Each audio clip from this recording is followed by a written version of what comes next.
Officer in charge সহ সেখানে যান এবং দেখেন যে আনুমানিক 3 বছর বয়সী একটা বাচ্চা মেয়ের লাশ, যে লাশটার জিহ্বা বের হয়ে আছে এবং গলায় ওড়না পেঁচানো, এরকম একটি লাশ তারা দেখতে পান। এবং পরবর্তীতে তার ফ্যামিলি আইডেন্টিফাই করা হয় এবং ফ্যামিলিতে গিয়ে ফ্যামিলির সদস্যদের সাথে কথা বলে দেখা যায় যে মেয়েটার মাও নিখোঁজ। মেয়েটার মার নাম হলো সিথি আক্তার স্মৃতি। তার মা আনুমানিক বয়স 23-24 বছর হবে। তার মাও নিখোঁজ, তার মাকেও পাওয়া যাচ্ছে না। এই অবস্থায় আসলে আমরা ইনভেস্টিগেশনটা শুরু করি এবং ফ্যামিলির সদস্য তার অর্থাৎ স্মৃতির শ্বশুরবাড়ির লোকজন, তার হাজব্যান্ডের নাম হলো রাজ্জাক, সে জেলে মাছ ধরে। তারা এবং হাজব্যান্ড এবং তার শ্বশুরবাড়ির লোকজন ধারণা করছে হয়তো যে যেহেতু স্মৃতিকে পাওয়া যাচ্ছে না, তাহলে কি স্মৃতি বাচ্চাকে মেরে ফেলে রেখে অন্য কোথাও পালিয়ে গেল কিনা, এই ধরনের একটা সন্দেহ তাদের মনে দেখা দিয়েছিল। তো আমরা তখন থেকে রাজ্জাককে আমরা কল করি, অর্থাৎ স্মৃতির হাজব্যান্ড। সে এসে আমাদের থানায় একটি মামলা দায়ের করে যে স্মৃতি আক্তারকে পাওয়া যাচ্ছে না এবং তার মেয়ে মরিয়মকে কে বা কারা গলায় ফাঁস লাগিয়ে, ওড়না দিয়ে ফাঁস লাগিয়ে মেরে যমুনা নদীতে ফেলে গেছে। পরবর্তীতে আমরা ইনভেস্টিগেশন শুরু করি এবং ইনভেস্টিগেশনের এক পর্যায়ে আমরা দেখতে পাই যে এই স্মৃতির সাথে সুজন নামে একটি ছেলে, তার কিন্তু একটা দীর্ঘদিনের একটা সম্পর্ক ছিল এবং সুজন বিদেশে ছিল, অর্থাৎ সৌদি আরবে ছিল। সে এই মাসে অক্টোবর মাসেরই 3 তারিখে সৌদি আরব থেকে আসে বিয়ে করার উদ্দেশ্যে। আমরা পরে দেখতে পাই যে ইনভেস্টিগেশনের এক পর্যায়ে গিয়ে যে স্মৃতির সাথে সুজনের বেশ কয়েকবার কথা হয়েছে এবং যেদিন অর্থাৎ 24শে অক্টোবর যেদিন লাশ পাওয়া গেছে তার আগের দিন রাতে সুজনের সাথে কিন্তু স্মৃতির বেশ প্রায় 23-24 মিনিট একটানা কথা বলেছে ওরা। তো আমরা সেইটা ইনভেস্টিগেশন করে দেখতে পাই যে আসলে তাদের মধ্যে এক ধরনের সম্পর্ক ছিল বিদেশে যাওয়ার আগে। পরবর্তীতে এই অক্টোবর মাসের 3 তারিখে সুজন যখন সৌদি আরব থেকে ফিরে আসে তখন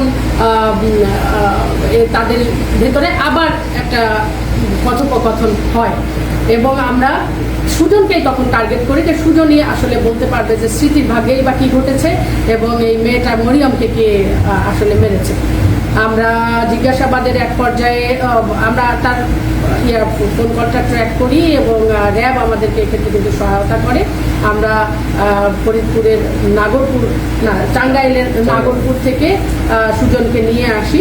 নিয়ে এসে বিভিন্ন ধরনের জিজ্ঞাসাবাদে আমরা জানতে পারি যে আসলে এই জোড়া খুনের আসামি এই সুজন, এবং সুজন শুধু মরিয়মকেই না, তার মা স্মৃতিকে অর্থাৎ সিথি আক্তার স্মৃতিকেও শ্বাসরোধ করে হত্যা করেছে এবং সিথি আক্তার স্মৃতিকে তার সাথে যে তার একটা রিলেশন ছিল, এই রিলেশনের পরিপ্রেক্ষিতে সে বিদেশ থেকে আসার পরে ও যেদিন মেরে ফেলে অর্থাৎ 23 তারিখ রাতে, বৃহস্পতিবার রাতে, কিন্তু স্মৃতি একটু চাপ প্রয়োগ করে সুজনকে যে তোমার সাথে যেহেতু আমার রিলেশন ছিল, আমার রাজ্জাকের সাথে আমার সম্পর্কটা ভালো যাচ্ছে না, তুমি আমাকে বিয়ে করো। কিন্তু সুজন কিছুতেই স্মৃতিকে বিয়ে করতে চায়নি এবং তার 2টা বিয়ে অর্থাৎ সুজনের 2টা বিয়ের সম্বন্ধ এসেছিল। এই সম্বন্ধ দুটো নাকি স্মৃতি ওই বাড়িতে কথা বলে তার সম্বন্ধ দুটো ভেঙে দিয়েছে। এর ফলে স্মৃতির উপরে সুজনের কিন্তু প্রচণ্ড রাগ হয় এবং সুজন জানায় যে সে রাগের বশবর্তী হয়ে পরবর্তীতে যখন স্মৃতি বারবারই তাকে ফোন করে এই বিষয়ে কথা বলতে থাকে যে তুমি আমাকে বিয়ে করতেই হবে এবং তুমি যদি বিয়ে না করো তাহলে আমি কিন্তু তোমাদের বাড়িতে গিয়ে উঠে পড়বো।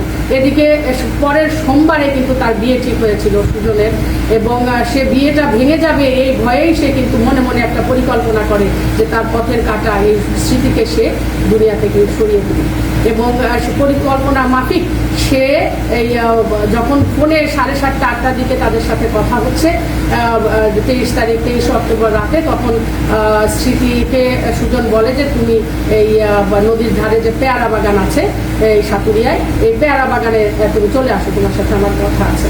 তো স্মৃতি তখন কি করে এই রাত 8টার দিকে ওই পেয়ারা বাগানে আসে, কিন্তু তার সাথে তার মরিয়ম নামে যে ছোট 3 বছরের একটি মেয়ে রয়েছে, ওই মেয়েটাকে সে নিয়ে আসে ওর সাথে করে। নিয়ে আসে। তখন কথোপকথনের এক পর্যায়ে সুজনও যথারীতি আসে। কথোপকথনের এক পর্যায়ে কিন্তু সুজনকে যখন চাপ প্রয়োগ করে স্মৃতি অনবরত যে আমাকে বিয়ে করতে হবে, তখন সে আসলে স্মৃতির গলা পেছন দিক থেকে সামনের দিকে আসলে চেপে ধরে সে স্মৃতি যখন পড়ে যায় তখন সুজনও কিন্তু হাঁটু গেড়ে দিয়ে ওই জায়গায় বসে পড়ে, এবং সে ওই হাঁটু গেড়ে দিয়ে যে ওখানে বসে তাকে কিল করেছে, শ্বাসরোধ করেছে, সেই চিহ্নটা কিন্তু আমরা পেয়েছি। এবং এক হাঁটু সে এই স্মৃতি আক্তারের বুকের মধ্যে উঠিয়ে দিয়ে পুরো চাপ প্রয়োগ করে সে স্মৃতি আক্তারকে মেরে ফেলে। এবং এই মেরে ফেলার দৃশ্য কিন্তু আসলে তার যে 3 বছরের বাচ্চা মরিয়ম সে কিন্তু অবলোকন করে দেখতে পায়। একদম কাছে, তার মায়ের কাছেই সে দাঁড়িয়েছিল।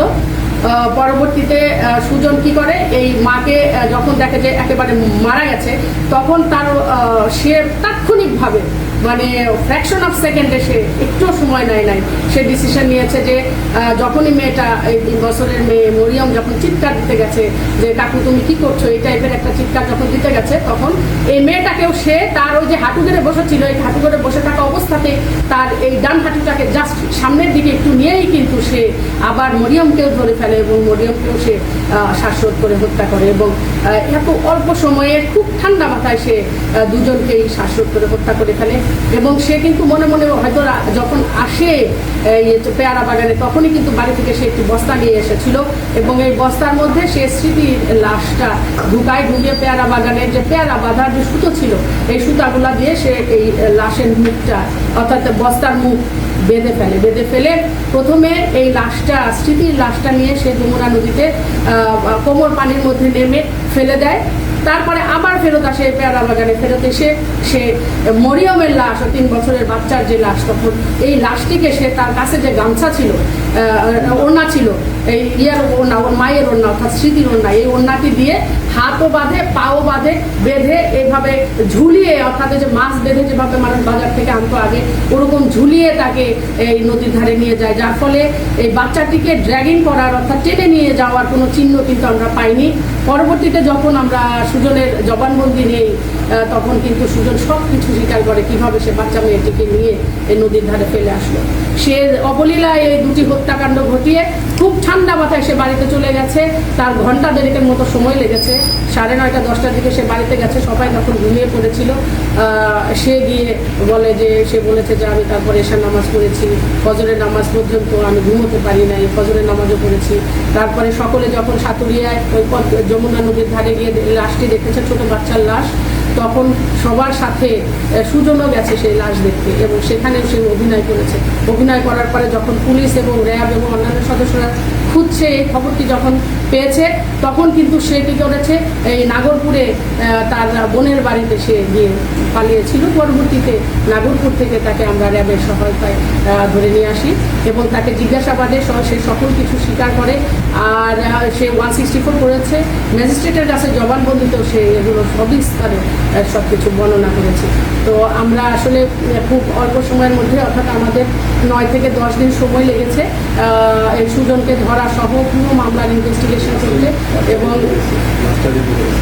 এবং লাস্টটা আমরা পরে, বাচ্চাটার লাস্টটা আমরা পরের দিনই অর্থাৎ 24 তারিখেই পাই।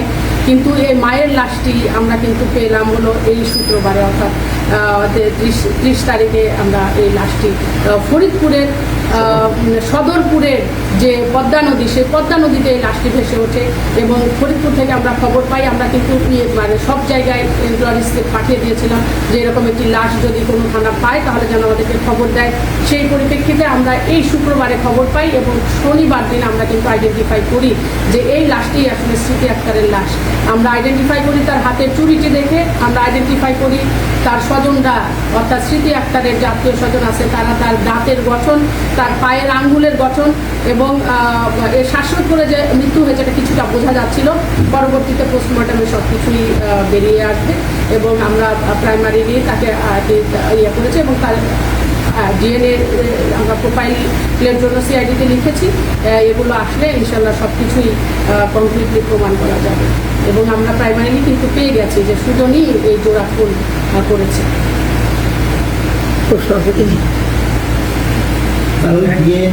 বাধার সেই মানে হত্যাকাণ্ড?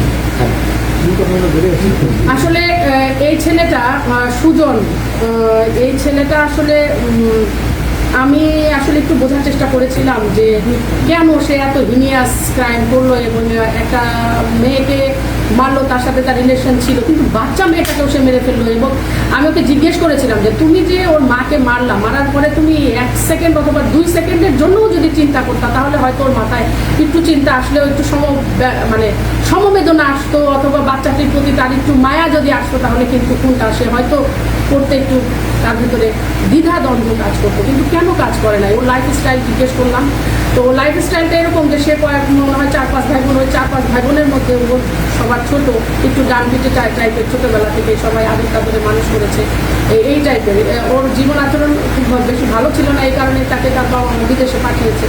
কিন্তু তার পরবর্তীতে আসলে সে একাধিক মেয়েদের সাথে এরকম রিলেশন করতো, তো আসলে তার স্বভাব চরিত্র খুব ভালো নয়। সুজন কি বিবাহিত ছিল? না, ওই যে বললাম বিয়েই ঠিক হচ্ছিল বারবার, তো স্মৃতি আবার চাপ দিচ্ছিল ওকে বিয়ে করার জন্য।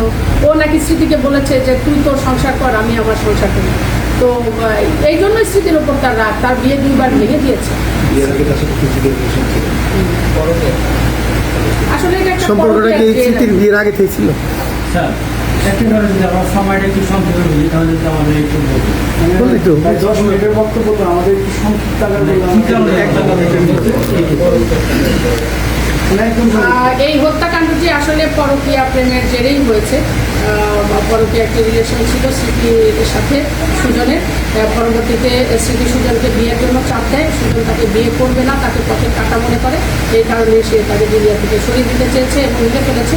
কিন্তু ঘটনার কনসিকুয়েন্সে আর কি বাচ্চাটা এসে গেছে, এবং বাচ্চাটাকে সে যাতে এটা সাক্ষী না রাখার জন্য বাচ্চাটাকে মেরে দিয়েছে। ঠিক আছে।